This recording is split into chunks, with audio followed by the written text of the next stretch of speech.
Un día más, con la gracia del Señor, proseguimos el comentario del Catecismo de nuestra Madre la Iglesia. Estamos en el punto 1261, dentro del apartado de la necesidad del bautismo.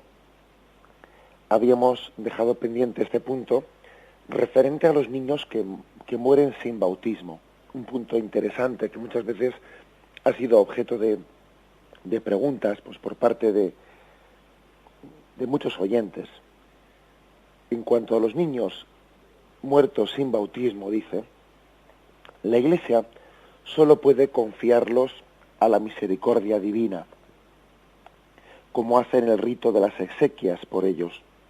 En efecto, la gran misericordia de Dios, que quiere que todos los hombres se salven, y la ternura de Jesús con los niños que le hizo decir: dejad que los niños se acerquen a mí, no se lo impidáis, nos permiten confiar en que haya un camino de salvación para los niños que mueren sin bautismo.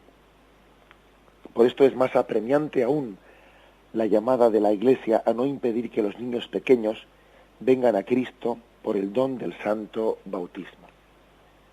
Bien, sabéis que existe sencillamente un problema. El problema teológico es: nosotros creemos que el bautismo es el sacramento principal de salvación, por el que Cristo ha querido abrirnos a nosotros esa puerta de salvación, ¿no? Hemos explicado en el día de ayer cómo, en el caso de que alguien, pues un adulto, que inculpablemente por su parte, ¿no?, él no haya podido recibir el bautismo, bien porque nadie le ha predicado la fe cristiana, bien porque él murió antes de haber podido recibir el bautismo, porque la ignorancia le exime de esa culpabilidad, ¿no?, porque él no ha tenido un rechazo de la fe, sino más bien un desconocimiento de ella, porque él ha querido conocer la verdad, pero no la ha conocido en plenitud, y por lo tanto hubiese deseado, ¿no?, bautizarse, en el caso de haber conocido, pues que esa era la verdad revelada.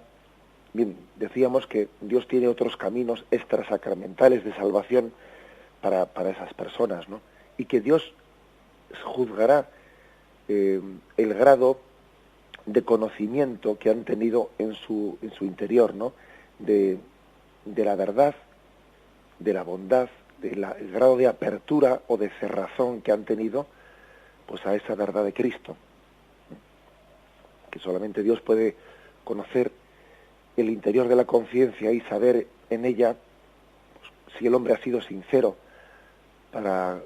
con aquello que ha conocido en su conciencia como verdad.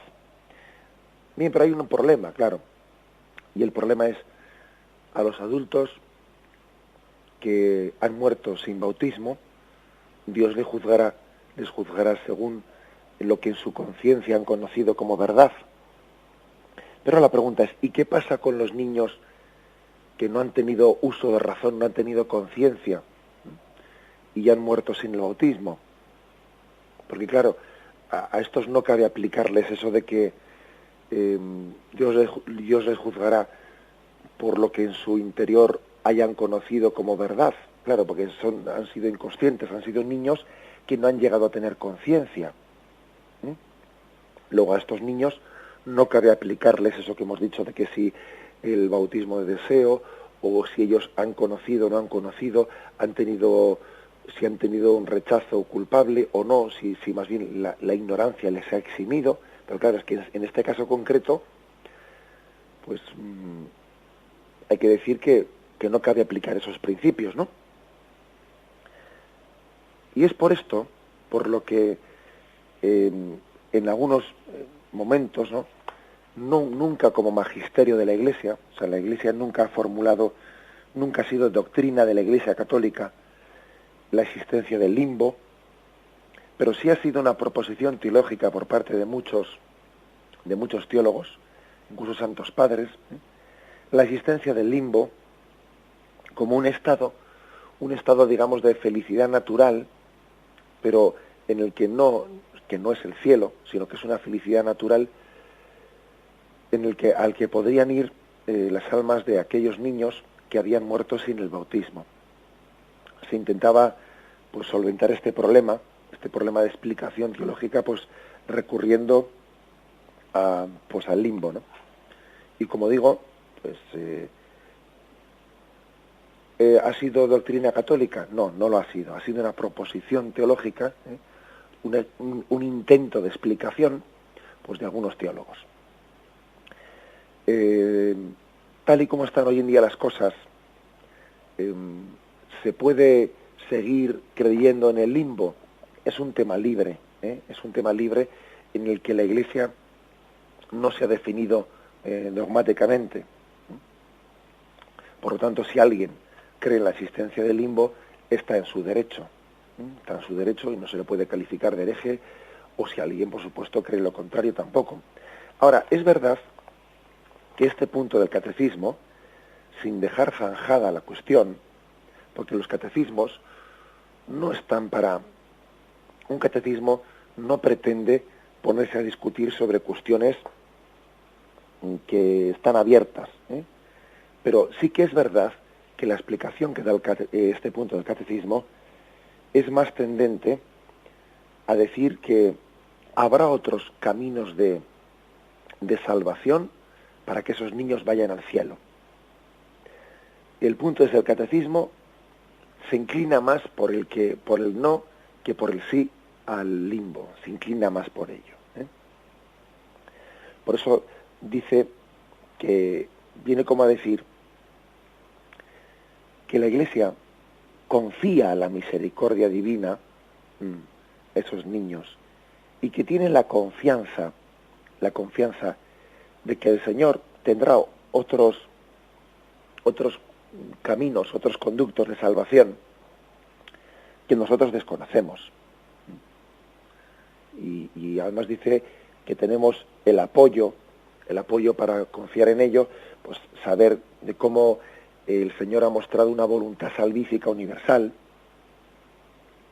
y cuando es el Señor el que tiene un deseo no vivo de que todos los hombres se salven, pues podemos suponer que Él habrá buscado, ¿no?, o sea, hasta el último recoveco para ser capaz de buscar ese conducto de salvación para esos niños.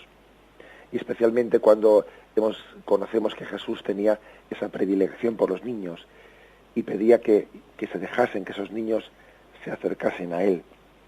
O sea que el catecismo pues se inclina por ello, ¿no? Y vamos a intentar razonarlo y darle unas cuantas vueltas un poco de reflexión. Yo también me permitiría una reflexión, y es que ¿qué es lo que celebramos el 28 de diciembre, ¿no?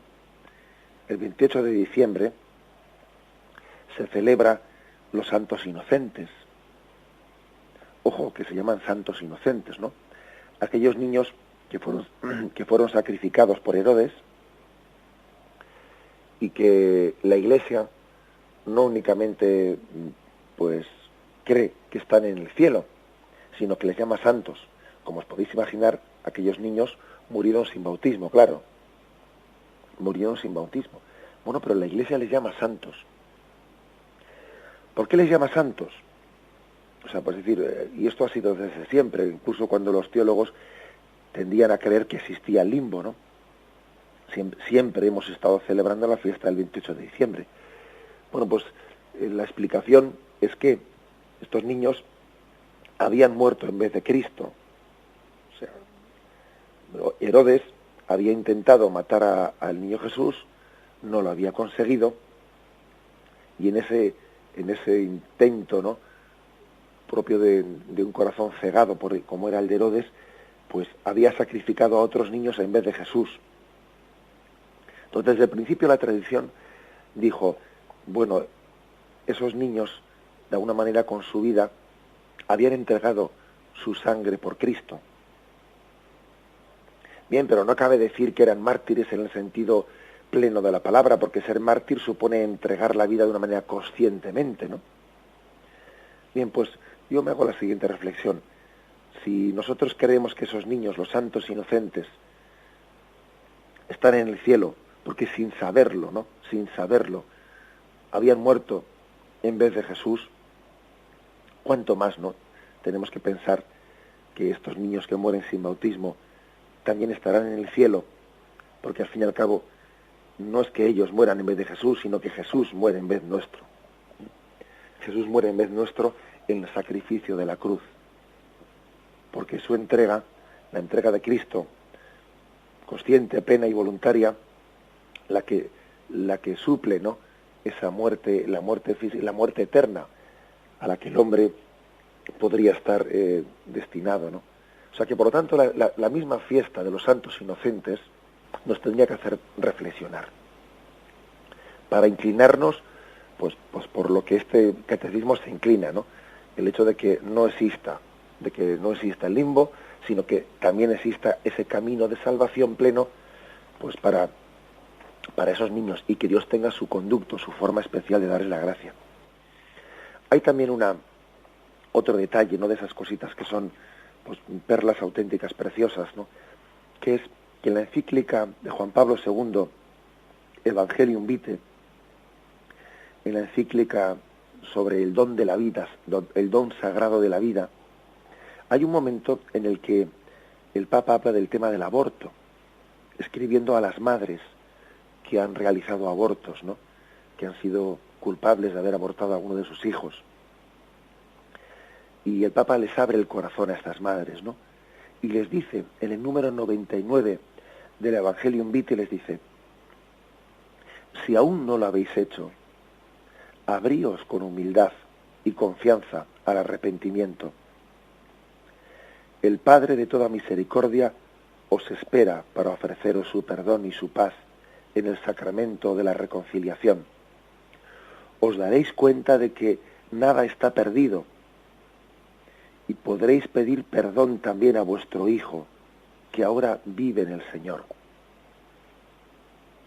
Impresionantes estas palabras del Papa, ¿no?, en las que él invita a que una persona que ha abortado y que tiene pues un remordimiento de conciencia grande, ¿no?, en su interior, se dé cuenta de que para que la reconciliación sea plena, para que esa pacificación interior sea auténtica, pues tiene que pedirle perdón a Dios y tiene que pedirle perdón a su Hijo, que vive en el Señor, dice aquí Juan Pablo II, a vuestro Hijo que ahora vive en el Señor.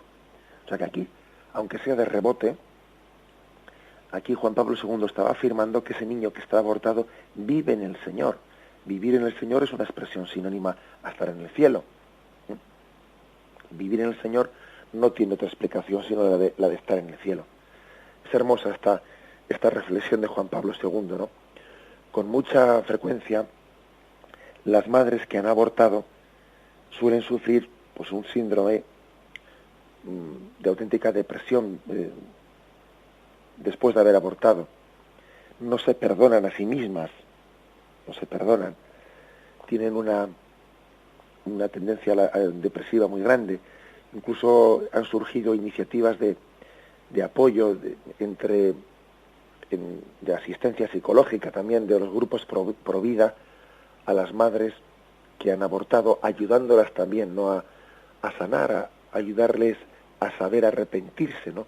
Y difícilmente una madre que ha abortado y está arrepentida, pero no se perdona a sí mismo lo que ha hecho, difícilmente podrá hacerlo hasta que no le pida perdón a Dios, autor de la vida, y también a su Hijo, pedirle perdón al niño que abortó, que vive en el Señor, como dice Juan Pablo II, que tenemos derecho a pensar y tenemos también los suficientes indicios para pensar, ¿no?, según la fe católica, que vive en el Señor.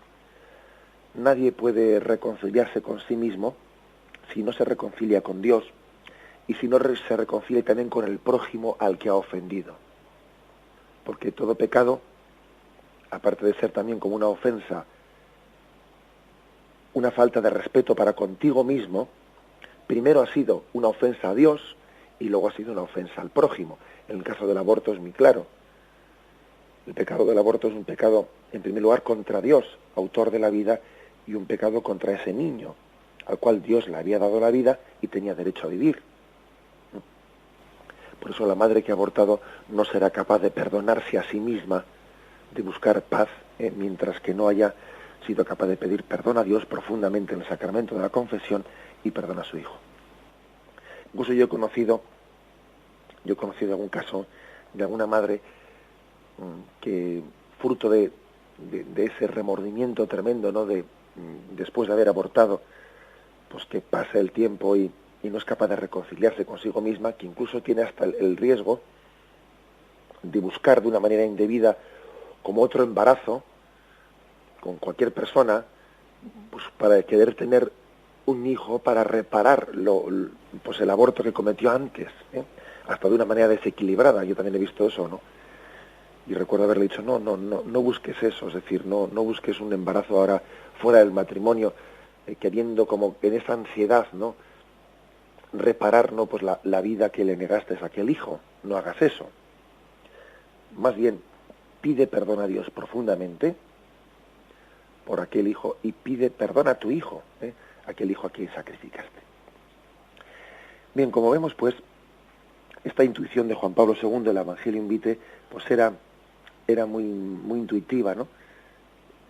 Podréis pedir perdón a vuestro hijo que ahora vive en el Señor. Juan Pablo II se estaba inclinando claramente, pues, por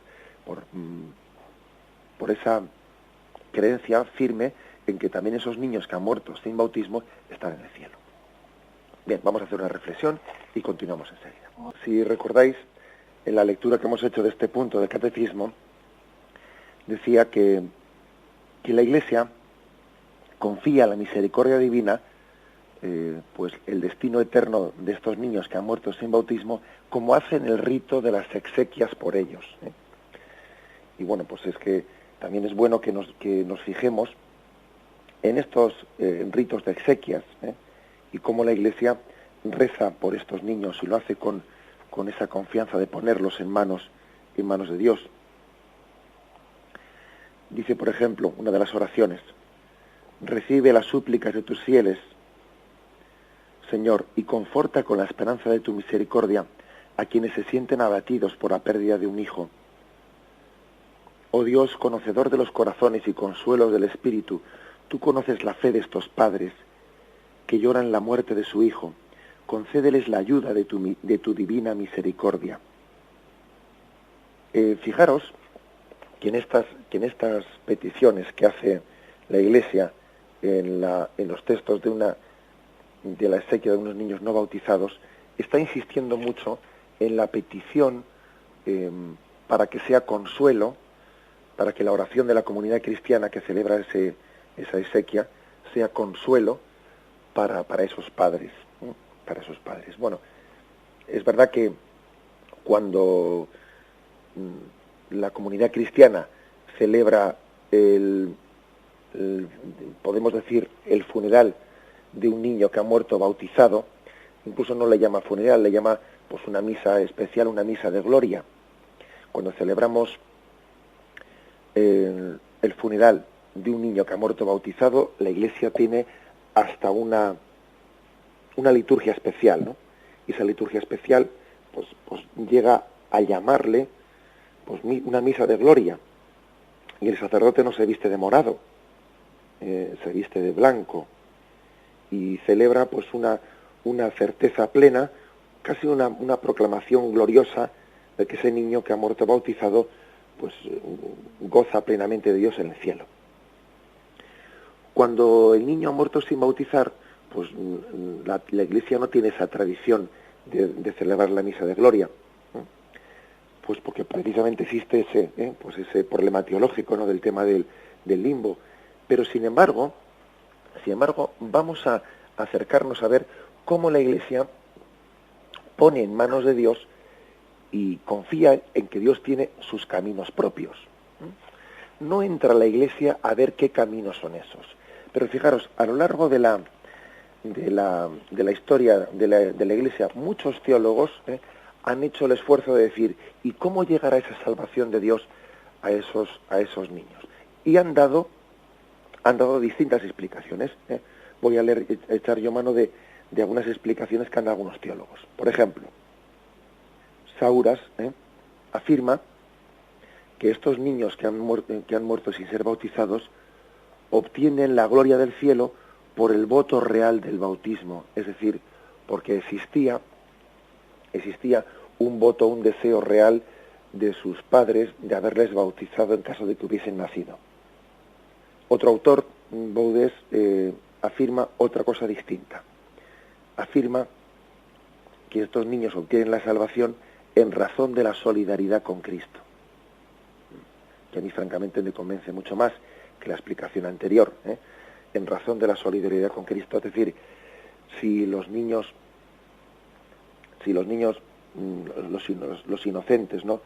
Los santos inocentes están en el cielo porque Cristo murió, porque ellos habían muerto en vez de Cristo, pues cuánto más estarán los niños en el cielo porque Cristo murió por nosotros. Otros autores como Cayetano creían que esa salvación llegaría a esos niños por la fe de sus padres, que la fe de sus padres sería el conducto del que Dios se serviría para también dar la salvación a esos niños. Otro autor, Laurence, afirma también, ¿no?, que la fe de los padres sería el conducto para llegar a esos niños, pero también lo decía en razón de una opción personal después de la muerte. Este autor decía pues que también, digamos, no es incorrecto pensar esto, es una opción libremente, pues posible, ¿no?, que un niño o una persona que fallece comparece ante Dios y entonces en ese momento Dios le pide que opte también, que haga como una opción en ese momento. Y este autor, Laurence, él decía pues que también los niños que mueren sin bautismo comparecen ante Dios y tienen como no han podido elegir personalmente hasta su muerte, pero en el mismo momento de su muerte tienen como un momento de opción. Bueno, otra explicación, ¿no? Otros autores, García Plaza, ¿no?, hablaban de una iluminación extraordinaria, pues que es un acto de caridad perfecta, que hace que en ese acto de caridad perfecta, en el momento de su muerte, quedasen limpios del pecado original. Y otros autores creen que la propia muerte se les computa como martirio, al estilo un poco como hemos dicho antes de los niños, de los santos inocentes, ¿no?, de Belén. Bueno, el caso es que, como veis, los autores, a lo largo de los teólogos, ¿no?, a lo largo de todos los siglos, pues han repensado, pues un misterio, intentando decir, bueno, ¿por qué conducto podrá Dios dar el don de la salvación a esos niños que han muerto sin bautismo? Bueno, pues todo esto que hemos dicho, que estos autores que he citado son explicaciones, ¿no? Como aquí hay que distinguir muy mucho lo que son opiniones de los teólogos y lo que es la fe de la Iglesia. Pero aquí lo importante es el que, digamos, no sabemos muy bien por qué conducto y cómo será, ¿no? Yo francamente me inclino por esta explicación, es una opinión personal, por esa razón de solidaridad que tiene Cristo con todo el género humano. Cristo se ha unido con el género humano al encarnarse. Él se ha unido con todas las personas que tienen esa naturaleza humana. Hay un misterio en el que Jesucristo se ha unido a la naturaleza humana y él, la encarnación, sí, se encarnó en el seno de María y tuvo un cuerpo humano concreto, pero también en otro sentido Jesús se unió con toda la naturaleza humana. Bueno, digo que es una opinión personal que a mí personalmente me convence. Pero bueno, lo importante no es la teoría teológica por la que lo explicamos, sino lo importante es entender y confiar, o sea, entender una cosa, en primer lugar, que el cielo es un regalo gratuito de Dios. El cielo es algo que supera totalmente nuestros méritos. Una cosa es que alguien que no hubiese roto ningún plato en su vida, entre comillas, que eso es mucho decir, porque aquí todos somos pecadores, ¿no? Alguien que no hubiese roto un plato en su vida, podría pues tener un derecho, entre comillas, a una felicidad natural. Pero tener derecho al cielo, a participar de la intimidad de Dios, eso no lo tiene nadie. Eso es algo que supera, aunque uno no hubiese roto un plato en su vida, aunque no hubiese existido el pecado original, el hombre no tendría derecho al cielo. El cielo es algo que supera todo merecimiento del hombre. Es un don gratuito, es participar de la naturaleza divina, es ver a Dios tal cual es otra cosa, es otra cosa. Entonces, por lo tanto, hay que entender pues que uno dice, bueno, y estos niños, ese don tan grande, cómo lo han recibido si no ha podido ser a través del bautismo, ni tampoco ha podido ser a través de una elección libre de su conciencia, que se hayan abierto al regalo de Dios, porque es que estos niños no han podido ni siquiera decir gracias, Señor. Bueno, pues yo creo que precisamente en este caso de los niños muertos sin bautismo todavía se remarca más el don de la gratuidad. El don de la gratuidad. El que nos demos cuenta que la salvación es un regalo gratuito. Es un regalo gratuito. Aquello que dice el Salmo, abre la boca que te la llene. Como cuando estamos con a un bebé que está en nuestros brazos, ¿no? Y le queremos casi engañar para que abra la boca y en el fondo lo que queremos es pues meterle el biberón en la boca, ¿no? Y pues algo así es la salvación. Es decir, la salvación es un don gratuito, no por el hecho de que el Señor nos pida colaboración, nos pida fidelidad, no por eso debemos de olvidar en ningún momento que la salvación es un don gratuito. El tema de los niños que mueren sin bautizarse y el hecho de que nosotros confiemos en que Dios tiene un don de salvación para con ellos y no han podido ni en su conciencia elegir, pues en esta vida, en su conciencia elegir, pues eso remarca mucho a los que estamos, ¿no? A los que sí que podemos elegir en nuestra conciencia y optar y abrirnos o rechazar, nos tiene que hacer entender muy mucho que la salvación es un don totalmente gratuito, que no se nos tiene que subir nunca a la cabeza el don de la salvación pensando en que yo por mis méritos o no sé qué, ¿no? Que la misma capacidad de merecer que tenemos aquí ya es un don de Dios, ya es un regalo de Dios. Hasta el poder merecer es un regalo gratuito de Dios. O sea que nos debería de servir mucho esta reflexión de lo que es la salvación ofrecida a los niños que murieron sin bautizarse, para ser eternamente agradecidos, para ser humildes ante Dios, ¿no?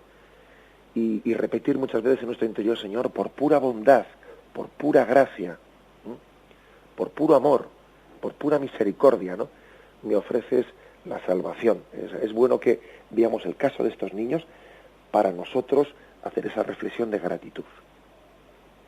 Bien, lo meditamos brevemente y continuamos enseguida. Bien, hemos comenzado antes a leer cuál es el ritual de exequias, cuál es la forma en la que la Iglesia reza dentro de su celebración de despedida, de lo que llamamos funeral o exequias de un niño no bautizado.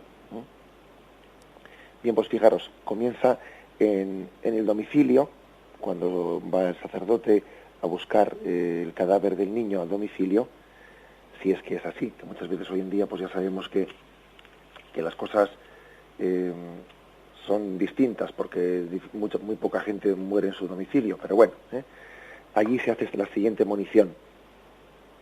Recibe las súplicas de tus fieles, Señor, conforta a quienes sienten la prueba de la pérdida de este hijo. Y luego añade, queridos padres, hemos venido aquí a vuestra casa para rodearos con nuestro afecto y para compartir el dolor grande que sentís por la pérdida de vuestro hijo.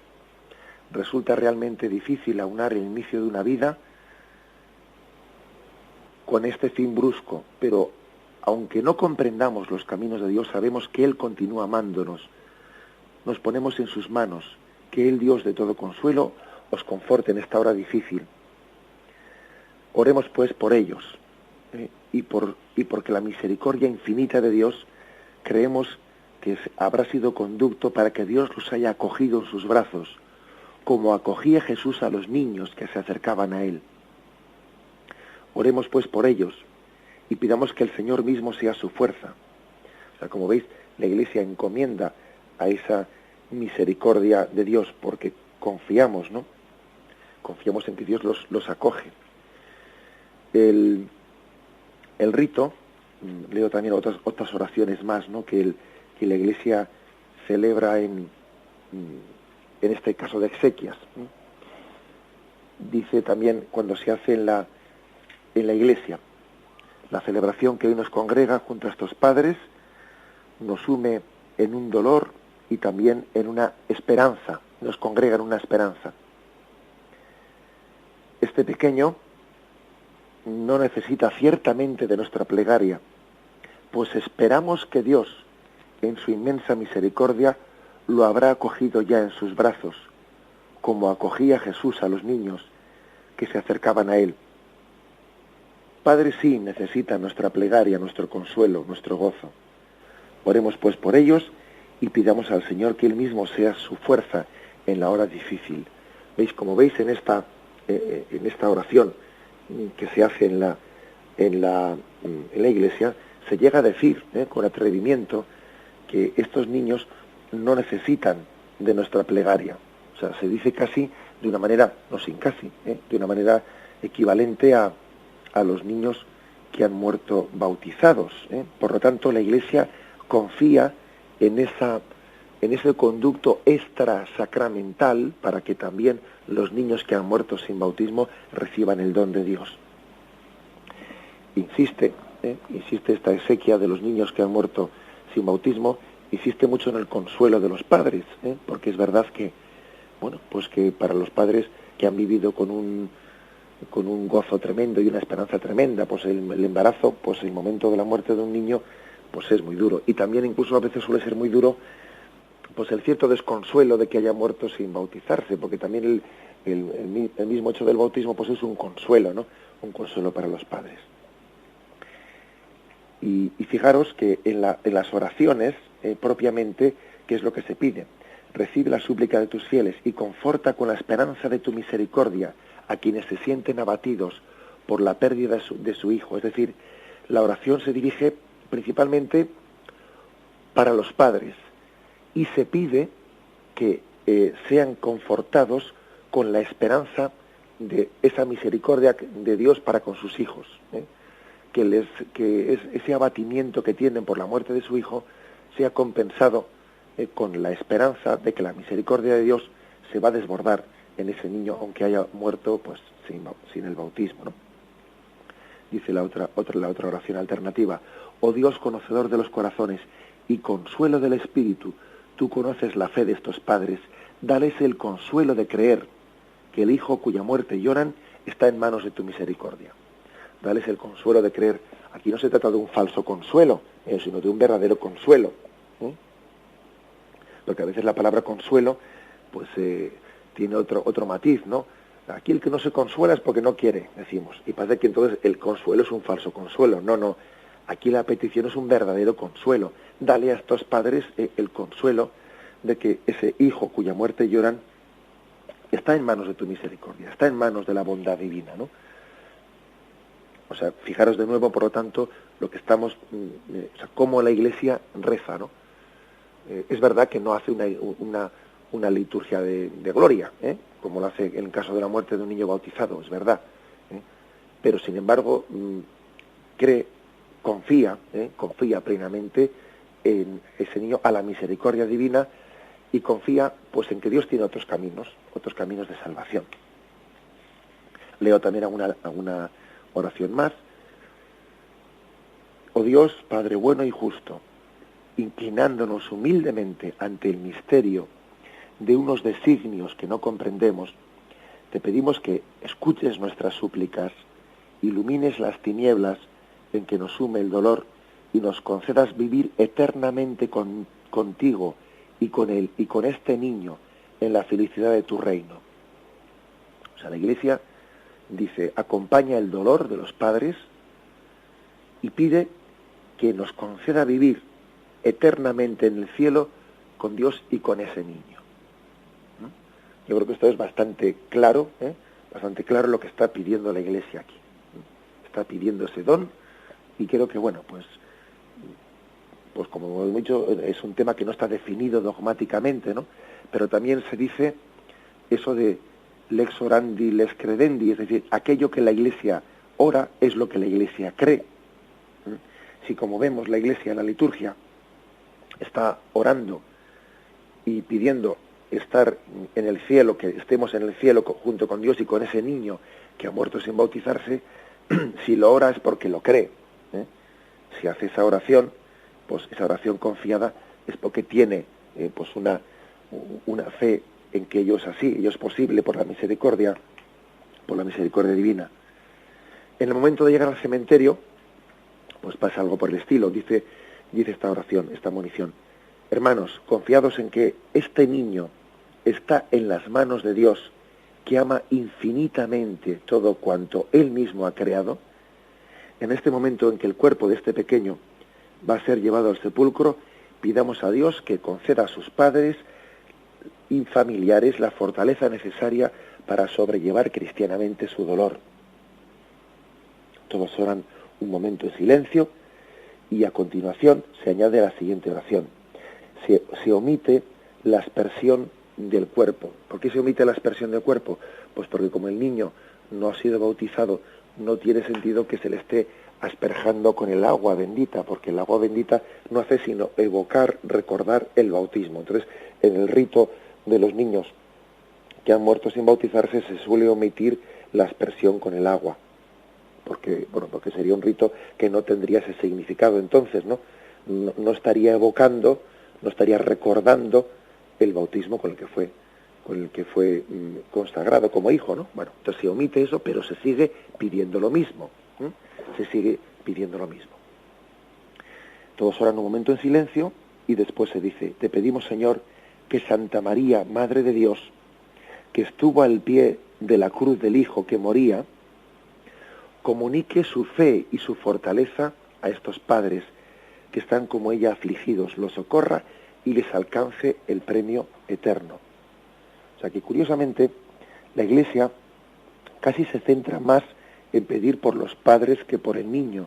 Bueno, también pide por el niño, como habéis visto, pero se centra más en pedir por los padres en el caso de las exequias de estos niños, tanto de los niños que mueren bautizados como de los no bautizados, porque tiene esa conciencia en que Dios tiene otros conductos para ello. Bien, tenemos el tiempo cumplido. Hemos explicado hoy, nos hemos centrado únicamente en este punto, en el punto 1261. Bien, tenemos ya la hora cumplida. Me despido con la bendición de Dios Todopoderoso. Padre, Hijo y Espíritu Santo, descienda sobre vosotros. Alabado sea Jesucristo.